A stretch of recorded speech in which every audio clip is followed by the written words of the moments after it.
I remember hundreds of people were watching me. My heart was pounding. I was out of breath. I felt beads of sweat dripping down my forehead. I felt the pressure of everyone's eyes watching me to ensure that I did not let the girl that was coming down at me at high speeds from 20 feet in the air hit the ground. I held out my arms like we had practiced many times before, and luckily I caught her. I was proud of myself because it's a lot harder than it looks, but we've been practicing it for months and months, over and over again. And as much as I wanted to jump for joy that the stunt was executed, I had to move on to the next part of the routine. My name is Alasia Harrison. I was a sideline and competitive cheerleader for 10 years. I remember my mom asked me when I was 7 years old if I wanted to join a youth cheer team, and I said yes and instantly fell in love with it. Cheerleading is probably one of the most overlooked and underrated sports there is. In California, cheer was not officially considered a sport until 2015. In my 4 years of high school, we were always considered a club. People would see us at football games or in pictures and assume that all we do is step side to side and shake our pom-poms. I guess they looked away when we would literally throw ourselves backwards or launch each other up in the air.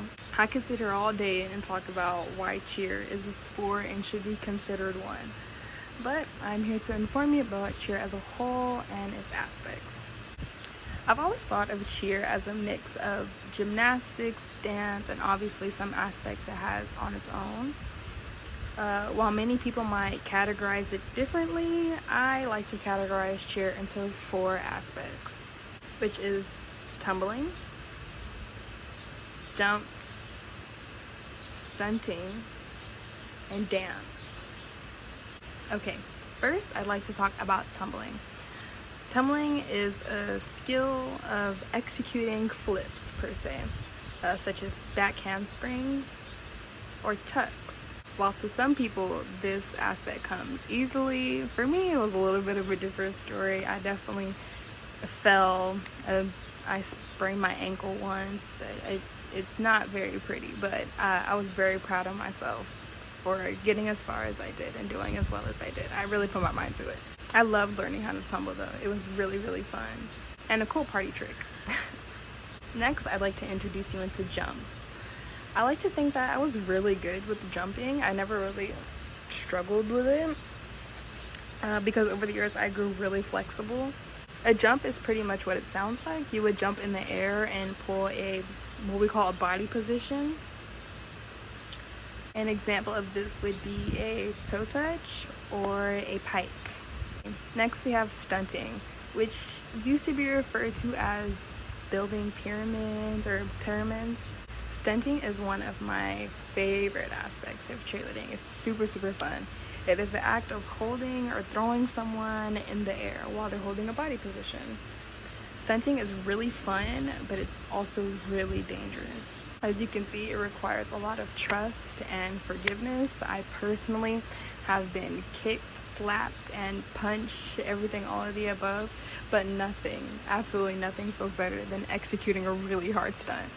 And lastly, we have the dance portion, which is what I like to say we do most of the time. Remembering choreography is again very difficult, but super, super fun. It's also very satisfying again to watch yourself back execute like some really cool dance moves. And I will also say a subcategory of dancing would be chanting.